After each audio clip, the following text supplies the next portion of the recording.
Hey, Fairmont Falcons. Hey, students and families in the Vacaville Unified School District. I'm Greg Moffitt, the principal here at Fairmont Charter Elementary School, wishing you a very happy winter break. I hope it is a great one. Every night during winter break, we are participating in a bedtime story with VUSD, reading some of my favorite books, and I love this one. It's called Enemy Pie. I know it's about summer vacation and stuff that happens, but I figure it is summer in Australia and New Zealand right now, so we can read it up here in the Northern Hemisphere. We hope you're having a great winter break, and I hope you enjoy this story. It should have been a perfect summer. My dad helped me build a treehouse in our backyard. My sister was at camp for 3 whole weeks, and I was on the best baseball team in town. It should have been a perfect summer, but it wasn't. It was all good until Jeremy Ross moved into the neighborhood right next door to my best friend Stanley. I did not like Jeremy Ross. He laughed at me when he struck me out in a baseball game. He had a party on his trampoline, and I wasn't even invited, but my best friend Stanley was. Jeremy Ross was the one and only person on my enemy list. I never even had an enemy list until he moved into the neighborhood, but as soon as he came along, I needed one. I hung it up in my treehouse, where Jeremy Ross was not allowed to go. Dad understood stuff like enemies. He told me that when he was my age, he had enemies too, but he knew of a way to get rid of them. I asked him to tell me how. Tell you how? I'll show you how, he said. He pulled a really old recipe book off the kitchen shelf. Inside, there was a worn-out scrap of paper with faded writing. Dad held it up and squinted at it. Enemy pie, he said, satisfied. You may be wondering what exactly is in enemy pie. I was wondering too, but Dad said the recipe was so secret he couldn't even tell me. I decided it must be magic. I begged him to tell me something, anything. I will tell you this, he said. Enemy pie is the fastest known way to get rid of enemies. Now, of course, this got my mind working. What kind of things, disgusting things, would I put into a pie for an enemy? I brought Dad some weeds from the garden, but he just shook his head. I brought him earthworms and rocks, but he didn't think he needed those. I gave him the gum I'd been chewing on all morning, and he gave it right back to me. I went out to play alone. I shot baskets until the ball got stuck on the roof.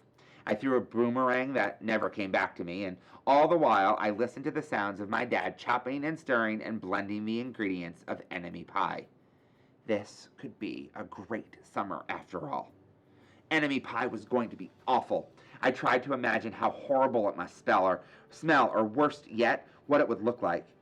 But when I was in the backyard looking for ladybugs, I smelled something really, really, really good. As far as I could tell, it was coming from the kitchen, and I was a bit confused. I went in to ask Dad what was wrong. Enemy pie shouldn't smell this good. But Dad was smart. If enemy pie smelled bad, your enemy would never eat it, he said. I could tell he'd made enemy pie before. The buzzer rang, and Dad put on the oven mitts and pulled the pie out of the oven. It looked like plain old pie.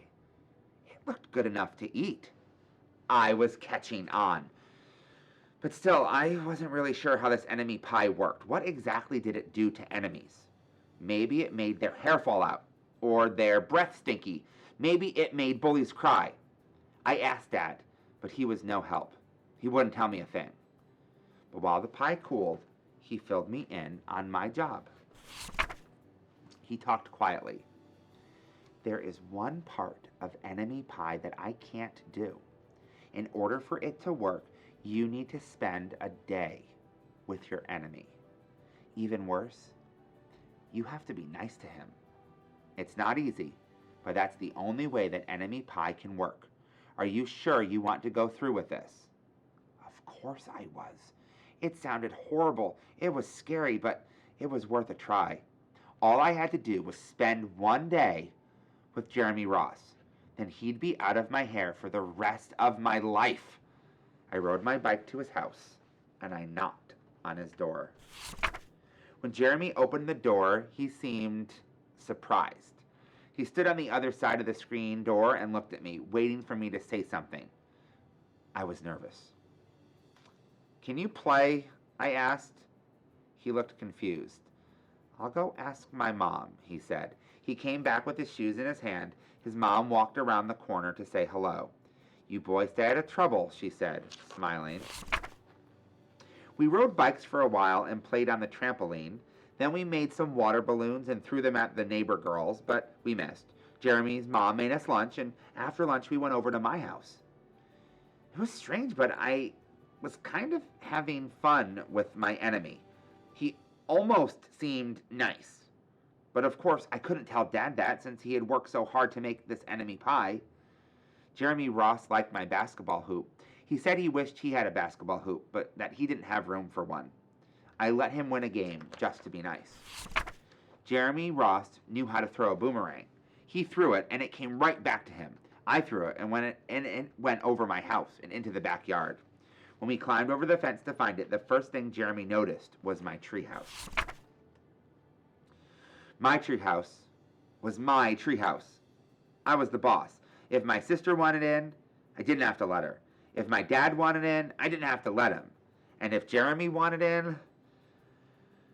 "Can we go in?" he asked. I knew he was going to ask me that, but he was the top person. The only person on my enemy list, and enemies aren't allowed in my treehouse. But he did teach me to throw a boomerang. And he did have me over for lunch, and he did let me play on his trampoline. He wasn't being a very good enemy. "Okay," I said, "but hold on." I climbed up ahead of him and tore the enemy list off the wall. I had a checkerboard and some cards in the treehouse, and we played games until my dad called us down for dinner. We pretended we didn't hear him, and when he came to get us, we tried to hide from him, but somehow he found us. Dad made us macaroni and cheese for dinner, my favorite. It was Jeremy's favorite too. Maybe Jeremy Ross wasn't so bad after all. I was beginning to think that maybe we should just forget about enemy pie. But sure enough, after dinner, Dad brought out the pie. I watched as he cut the pie into 8 thick slices. "Dad," I said, "it sure is nice having a new friend in the neighborhood." I was trying to get his attention and trying to tell him that Jeremy Ross was no longer my enemy. But Dad only smiled and nodded. I think he thought I was just pretending. Dad dished up 3 plates side by side with big pieces of pie and giant scoops of ice cream. He passed one to me and one to Jeremy. "Wow," Jeremy said, looking at the pie. "My dad never makes pie like this." It was at that point that I panicked. I didn't want Jeremy to eat enemy pie. He was my friend. I couldn't let him eat it. "Jeremy, don't do it. It's bad pie. I think it's poisonous or something." Jeremy's fork stopped before reaching his mouth. He crumpled his eyebrows and looked at me funny. I felt relieved. I had saved his life. I was a hero. "If it's so bad," Jeremy asked, "then why has your dad already eaten half of it?"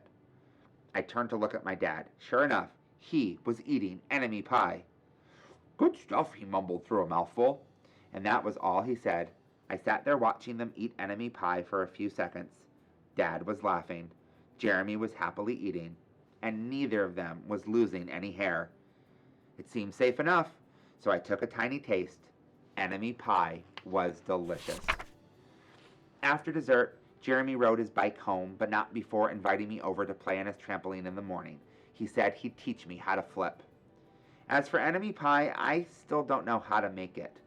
I still wonder if enemies really do hate it, or if their hair falls out, or their breath turns bad. But I don't know if I'll ever get an answer because I just lost my best enemy. The end. Fairmont Falcons, students and families in the Vacaville Unified School District. There are people that sometimes we don't like. There are people that sometimes bother us and get on our nerves, people that are annoying, sometimes people who even hurt us or leave us out or exclude us from parties, from trampolines. And sometimes we just need to try to understand them a little bit more. Sometimes we need to give them a second chance. It's not easy. Enemies can be enemies sometimes. But sometimes if we give people a chance, we can change our minds and we can change their minds too. Hope you're having a great winter break. We certainly miss you here at Fairmont and at all the schools in Vacaville.